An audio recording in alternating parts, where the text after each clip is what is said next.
അടുത്തത് ബഹുമാനപ്പെട്ട അംഗം ശ്രീ ആന്റണി രാജു. സാർ, അങ്ങേക്ക് 8 മിനിറ്റ്. ഞാൻ ഈ ധനാഭ്യർത്ഥനയെ പിന്താങ്ങുകയാണ് സാർ. സാർ, പ്രതിപക്ഷം പോലും ബഹുമാനപ്പെട്ട സജി ചെറിയാൻ മന്ത്രിയെ അഭിനന്ദിച്ചുകൊണ്ട് ഈ പ്രസംഗങ്ങളിലെല്ലാം പിന്താങ്ങുകയാണ് ചെയ്തത്.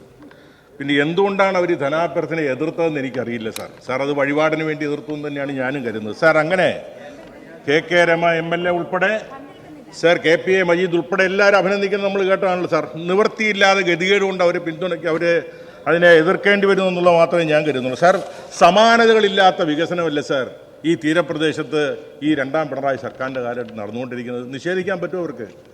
സാർ, എത്ര എണ്ണിയാൽ ഒടുങ്ങാത്ത വികസനങ്ങളുടെ തേരോട്ടം നടക്കുന്നൊരു കാലഘട്ടമാണ് തീരപ്രദേശത്ത്.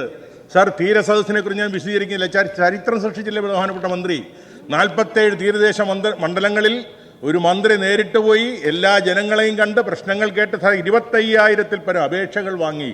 അതിൽ 24,785 അപേക്ഷകളും പരിഹരിച്ചൊരു മന്ത്രിയാണ് അവിടെ ഇരിക്കുന്നത് ശ്രീ സജി ചെറിയാൻ. സാർ, മാത്രമാണ് സാർ 5 ലക്ഷം ഉണ്ടായിരുന്ന അപകട മരണത്തിൽ മരിക്കുന്നവർക്ക് 20 ലക്ഷമായി ഉയർത്താൻ ഇടതുപക്ഷ മുന്നണി അധികാരത്തിൽ വരേണ്ടി വന്നു സാർ.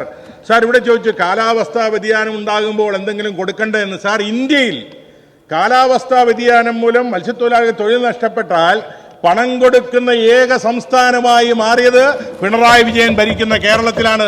നിങ്ങൾ എവിടെയൊക്കെ ഭരിക്കുന്നു? കൊടുക്കുന്നുണ്ടോ? മിൻസന്റെ നിങ്ങൾ കർണാടകയിൽ ഭരിക്കുന്നതെന്ന് കൊടുക്കാൻ പറ, ഞങ്ങളെ മാതൃകയാക്ക്. സാർ, 188.32 കോടി രൂപ ഈ 2 വർഷങ്ങൾ കൊണ്ട് ഈ തൊഴിൽ നഷ്ടപ്പെട്ട മത്സ്യത്തൊഴിലാളികൾ കൊടുത്തവർ ഗവൺമെന്റാണിത്. സാർ, 3 സമുദ്ര ബസ്സുകൾ KSRTCയുമായി ചേർന്ന് സൗജന്യമായി മത്സ്യം വിൽക്കുന്ന സ്ത്രീകൾക്ക് കൊടുത്തൊരു ഗവൺമെന്റാണ്. സാർ, പുനരധിവാസത്തിന്റെ കാര്യത്തിൽ റെക്കോർഡാണ് സൃഷ്ടിച്ചിരിക്കുന്നത്. സാർ, 8 വർഷം കൊണ്ട് 12,000 വീട്. സാർ, 944 ഫ്ളാറ്റുകളുടെ നിർമ്മാണം നടന്നുകൊണ്ടിരിക്കുന്നു. സാർ, 784 ഫ്ളാറ്റുകൾ തുടങ്ങാൻ പോകുന്നു. സാർ, ഇൻഷുറൻസ് അദാലത്തുകൾ സാർ 2007 മുതൽ UDFും LDFും ഭരിച്ചുകൊണ്ടിരുന്ന കാലഘട്ടത്തിൽ ഇൻഷുറൻസ് കമ്പനികൾ മത്സ്യത്തൊഴിലാളികളെ പറ്റിച്ച് കൊടുക്കാതിരുന്ന പണം സാർ ബഹുമാനപ്പെട്ട ശ്രീ സജി ചെറിയാന്റെ നേതൃത്വത്തിൽ കേരളത്തിൽ 3 അദാലത്തുകൾ നടത്തി. 153 മത്സ്യത്തൊഴിലാളി കുടുംബങ്ങൾ സാർ 14.46 കോടി രൂപ വാങ്ങിച്ചു കൊടുത്തു. സാർ, 153 സാർ, എത്ര വർഷമായി സാർ? 17-20 വർഷമായി ഇൻഷുറൻസ് കമ്പനികൾ കൊടുക്കാതെ പിടിച്ചു. സാർ, അതിലൊരു ചെറിയൊരു നിർദ്ദേശം എനിക്കുണ്ട്. സാർ, നമ്മുടെ മത്സ്യത്തൊഴിലാളികൾ കടലിൽ പോയി ഉൾക്കടലിൽ പോയി സാർ ഹൃദയാഘാതം വരുന്നു, മറ്റ് അസുഖങ്ങൾ വരുന്നു. സാർ, അവരവിടെ ഹൃദയാഘാതം വരുമ്പോൾ ഇങ്ങ് എത്തുമ്പോൾ 8-10 മണിക്കൂറാവും.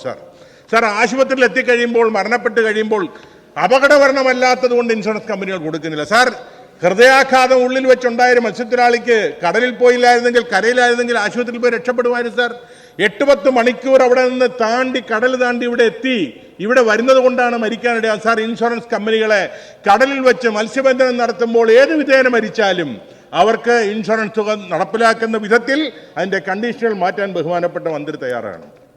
സാർ, തീരപരിപാലന നിയമം ചെല്ലാനത്തിന്റെ ഇവിടെ സൂചിപ്പിച്ചല്ലോ. എന്നും വാർത്തയായിരുന്നല്ലോ ചെല്ലാനം. UDF ഭരിക്കുമ്പോൾ തിരിഞ്ഞു നോക്കി ബഹുമാനപ്പെട്ട ഫിഷറീസ് മന്ത്രിയായിരുന്ന ശ്രീ K. ബാബു ഒക്കെ മന്ത്രിയായിരുന്നാണല്ലോ ഫിഷറീസ് മന്ത്രി. അദ്ദേഹം എറണാകുളത്ത് നിന്നാണല്ലോ. സാർ, ചെല്ലാനത്ത് 344 കോടി രൂപ ടെട്രാപോൾ കൊണ്ട് ഇന്നതിന് ശാശ്വതമായ പരിഹാരം ഉണ്ടാക്കിയത് ഈ ഇടതുപക്ഷ ജനാധിപത്യ മുന്നണിയാണ്. സാർ, പൂന്തറ മുതൽ സംഗമം വരെയുള്ള ഓഫ് ഷോർ ബ്രേക്ക് വാട്ടർ പദ്ധതി നടപ്പിലാക്കിക്കൊണ്ട് സാർ പൊഴിയൂരും കണ്ണമ്മാൽ ഉൾപ്പെടെ മേഖലയിൽ അവശേഷിക്കുന്ന പ്രദേശത്തെ ആ തീരദേശ പരിപാലനം നടപ്പിലാക്കാൻ ബഹുമാനപ്പെട്ട മന്ത്രി അതിനുവേണ്ടി കൂടെ നേതൃത്വം ഞാൻ അഭ്യർത്ഥിക്കാൻ. സാർ, മുതലപ്പൊഴിയുടെ പേരിൽ ഇവിടെ മുതലക്കണ്ണീർ ഒഴിച്ച് മുതലെടുക്കാൻ ശ്രമിക്കുകയാണ് സാർ UDF. സാർ, ഈ മുതലപ്പൊഴിയുടെ കാരണക്കാരാണ് സാർ? പ്രതി ആരാണ് സാർ? സാർ, ഈ UDF അല്ല സാർ യഥാർത്ഥ പ്രതി. ഇവരുടെ കാലഘട്ടത്തിലല്ല സാർ അശാസ്ത്രീയമായി ഈ മുതലപ്പൊഴി നിർമ്മിച്ചത്, അദാനിക്ക് അതിനെ തീരെഴുതി കൊടുത്തത്. എന്നിട്ട് അവിടെ എന്തെങ്കിലും സംഭവിച്ചാൽ ഉടനെ ഇവിടെ വന്ന് എരുതിയിൽ എണ്ണയടിച്ച് തീരപ്രദേശത്ത് കലാപമുണ്ടാക്കുവാൻ ബോധപൂർവമായി ശ്രമിക്കുന്നവരല്ലേ സാർ UDF? സാർ, ഒരു കാലഘട്ടത്തിൽ തീരപ്രദേശത്ത് ഒരു കൊടി, ഒരു ചിഹ്നം, ഒരു പാർട്ടി മാത്രം ഉണ്ടായിരുന്നു സാർ. തലയിൽ ജ്ഞാനസ്നാനത്തിന്റെ വെള്ളമൊഴിച്ച് കുരിശും വരച്ച് സാർ അവിടെ മുഖം വെച്ച കാളയുടെയും കൈപ്പത്തിയുടെയും ചിഹ്നം വരച്ചു കൊടുക്കുന്ന ഒരു കാലഘട്ടം ഉണ്ടായിരുന്നു സാർ. മാറി സാർ. ആ കാലഘട്ടത്തിൽ അന്ധകാരമായിരുന്നു ആ പ്രദേശത്ത്. ഇടതുപക്ഷ മുന്നണി ഗവൺമെന്റ് പ്രതിനിധികൾ ആ പ്രദേശത്ത് വരാൻ തുടങ്ങിയവരുണ്ട് സാർ. അവിടെ വെളിച്ചം വീശാൻ തുടങ്ങിയ സാർ. അതുകൊണ്ടാണ് 47 തീരദേശ മണ്ഡലങ്ങളിൽ ഒരു കാലഘട്ടത്തിൽ കോൺഗ്രസിന്റെ UDFന്റെ കുത്തകളായിരുന്നെങ്കിൽ 41 മണ്ഡലങ്ങളിലും ഇന്ന് LDFന്റെ ജനപ്രതിനിധികൾ ആ പ്രതീക്ഷയോടെ അവിടെ ജയിപ്പിച്ചുവിടുന്നു സാർ.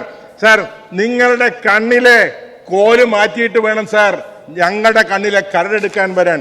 സാർ, ഓഖിയും പിന്നെ നമ്മുടെ സുനാമിയും തമ്മിൽ താരതമ്യം സാർ UDF-ന്റെ കാലത്ത് യോക്കിയുണ്ടായി സാർ. ഇവിടെ കരുനാഗപ്പള്ളി MLA മഹേഷ് നിലവിളിക്കുകയായിരുന്നു സാർ. യോക്കിയുടെ കാലത്ത് ഉമ്മൻചാണ്ടി മുഖ്യമന്ത്രിയായതുകൊണ്ടായ യോക്കിയിലെ അവിടെ എല്ലാം നഷ്ടപ്പെട്ട ആളുകൾക്ക് സാർ ഇന്നും അതേ ഗതിയാണ് സാർ. എങ്ങോട്ടാണ് പോയത്? ആ പിന്നെ സുനാമിയുടെ കാലഘട്ടത്തിൽ കിട്ടിയ ധനം മുഴുവൻ പാലായിലേക്കും പുതുപ്പള്ളിയിലേക്കും പാണക്കാടിലേക്കുമാണ് കൊണ്ടുപോയത് സാർ. ഓഖി ഉണ്ടായപ്പോൾ മരിച്ചവർക്ക് സാർ സമാനതകളില്ലാത്ത നഷ്ടപരിഹാരം ഈ ഗവൺമെന്റ് നൽകി. 20 ലക്ഷം മരിച്ചവർക്ക് മക്കൾക്ക് വിദ്യാഭ്യാസത്തിന് 2037 സൗജന്യ വിദ്യാഭ്യാസം സാർ. ആശ്രിതർക്കെല്ലാം ജോലി. ഉപകരണങ്ങൾ നഷ്ടപ്പെട്ടവർക്ക് 7.37 കോടി രൂപ. 178 പേർക്ക് കോസ്റ്റൽ പോലീസിൽ ജോലി. വീട് നഷ്ടപ്പെട്ട 72 പേർക്ക് 7 കോടി രൂപയിൽ വീട് സാർ. തമിഴ്നാട്ടിൽ അന്നൊരു മുദ്രാവാക്യം കേട്ട് കൊഴിത്തറയിലെ റെയിൽവേ സ്റ്റേഷനിൽ തമിഴ്നാട്ടിലെ മത്സ്യത്തൊഴിലാളി എന്താ പറഞ്ഞത്? ഓക്കിയുടെ കാലഘട്ടത്തിൽ പിണറായിയെ വിളിക്കൂ, ഞങ്ങളെ രക്ഷിക്കൂ സാർ. അത്രയേറെ ഓക്കിയുടെ കാലഘട്ടത്തിൽ സമാനതകളില്ലാത്ത പ്രവർത്തനങ്ങളാണ് സാർ ഇവിടെ നടന്നുകൊണ്ടിരിക്കുന്നത് സാർ. എന്തിനും ഏതിനും പിണറായി വിജയനെ കുറ്റപ്പെടുത്തുക എന്നുള്ള ഒരു അജണ്ടയല്ലാതെ ഈ പ്രതിപക്ഷം എന്താണ് സാർ ഉള്ളത്?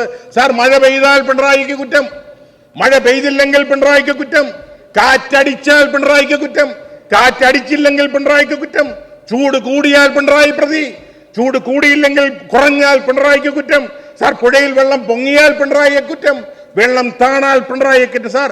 അപ്രതീക്ഷിതമായ കാലാവസ്ഥാ വ്യതിയാനം ഉണ്ടാകിട്ട് പോലും സാർ കേരളത്തിൽ, പ്രത്യേകിച്ച് തിരുവനന്തപുരത്ത് സാർ, തമ്പാനൂരിലും കിഴക്കേക്കോട്ടയിലും ഒക്കെ വെള്ളപ്പൊക്കം മാറിയത് 2ാം പിണറായി സർക്കാരിന്റെ കാലഘട്ടത്തിൽ സാർ. ബാംഗ്ലൂരിൽ പോലും സാർ 2 മണിക്കൂർ വെള്ളം പൊങ്ങിയപ്പോൾ സാർ അവിടെ ജനജീവിതം 2 ദിവസം സ്തംഭിച്ചു സാർ. ഫ്ളാറ്റുകളുടെ 1ാം നിലയിലേക്ക് വെള്ളം കയറി കാറുകൾ ഒഴുകിപ്പോയി സാർ. അവിടെ കറണ്ട് ഇല്ലായിരുന്നു, ഗതാഗതം സ്തംഭിച്ചു സാർ. എന്തിനു സാർ? ദുബായ്, നമ്മളെല്ലാം ദുബായ് ആണല്ലോ സാർ ചൂണ്ടിക്കാണിക്കുന്നത് സാർ.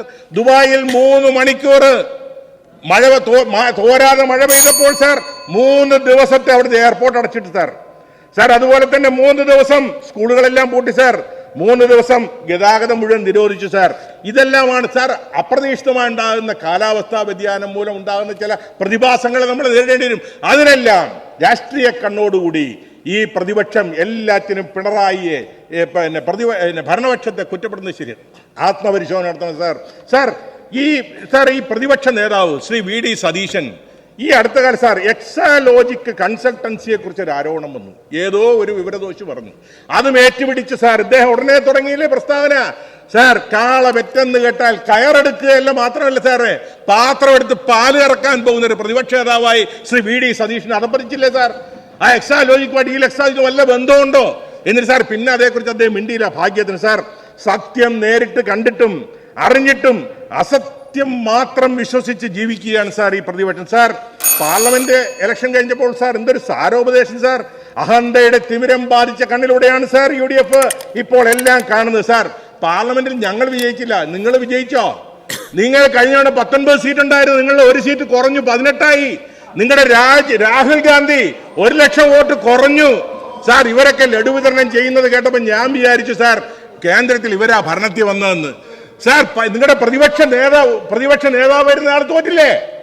എന്നിട്ട് നിങ്ങൾ എന്തിനാ ഇത്ര അഹങ്കരിക്കുന്നത് സാർ? സമയം ആയില്ല സാർ, ഈ 2 മിനിറ്റ് ഉണ്ട് സാർ. പ്രതിപക്ഷം പോലെ സാർ മുസ്ലിം ലീഗ് വളരെ സാർ ആ നെല്ലിക്കുന്ന ഗത്തം നല്ല മനുഷ്യനായിരുന്നു സാർ. സാർ അദ്ദേഹമൊക്കെ ആ ബഷീറിന്റെയും നമ്മുടെ ശംസുവിന്റെ നിലവാരത്തിലേക്ക് അധപ്പതിക്കാമോ സാർ? സാർ എന്താണ് സാർ അങ്ങ് ഈ രീതിയിൽ പ്രസംഗിക്കുന്നത്? ഞങ്ങളാരും പ്രതീക്ഷിച്ചത് സാർ. അങ്ങ് LDF ഉണ്ടായിരുന്നപ്പോ അങ്ങോട്ട് പറയാം സാർ. അങ്ങ് പ്രതിപക്ഷത്തിൽ ഉണ്ടായിരുന്നപ്പോ എത്ര മാന്യമായിട്ടാണ് ഇവിടെ വർത്തമാനം വേണ്ടത് സാർ. ഈ നെല്ലിക്കുന്നിന്റെ വായിൽ നിന്ന് ഈ രീതിയിലുള്ള പ്രസംഗം നമ്മളാരും കേട്ടിട്ടില്ല സാർ.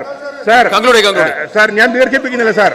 സാർ ഞങ്ങളുടെ ഇന്നത്തെ പരാജയത്തിൽ നിങ്ങൾ ഇത്രമാത്രം സന്തോഷിക്കുന്നെങ്കിൽ ഞങ്ങളുടെ നാളത്തെ വിജയത്തിൽ നിങ്ങൾ എത്രമാത്രം സന്തോഷിക്കും സാർ. സാർ അവരിപ്പോ മന്ത്രിസഭ ഉണ്ടാക്കിയല്ലോ, ഉണ്ടായിക്കോട്ടെ, കഴിഞ്ഞോടെ ഉണ്ടാക്കിയല്ലോ സാർ. ഞാൻ ദീർഘിപ്പിക്കുന്നില്ല സാർ. ഞങ്ങളൊരു ഫിനിക്സ് പക്ഷിയെ പോലെ ഉയർത്തെഴുന്നേൽക്കും, ഒരു സംശയമില്ല സാർ. സാർ ചെഗുവരയുടെ ഒരു വാക്ക് പറഞ്ഞ് ഞാൻ അവസാനിപ്പിക്കുകയാണ് സാർ. ഈ സമയത്തിൽ എനിക്ക് നിരാശയില്ല. നാളെയുടെ ഉദയത്തിലാണ് എന്റെ പ്രതീക്ഷ സാർ. ഈ ധനാഭ്യർത്ഥനയെ ഞാൻ പിന്തുണയ്ക്കുകയാണ്. ബഹുമാനപ്പെട്ട അംഗത്തിന്റെ ഏതെങ്കിലും വാക്കുകൾ സംബന്ധിച്ച് പരാതി ഉണ്ടെങ്കിൽ ഇത് പരിശോധിച്ച് തീരുമാനിക്കും.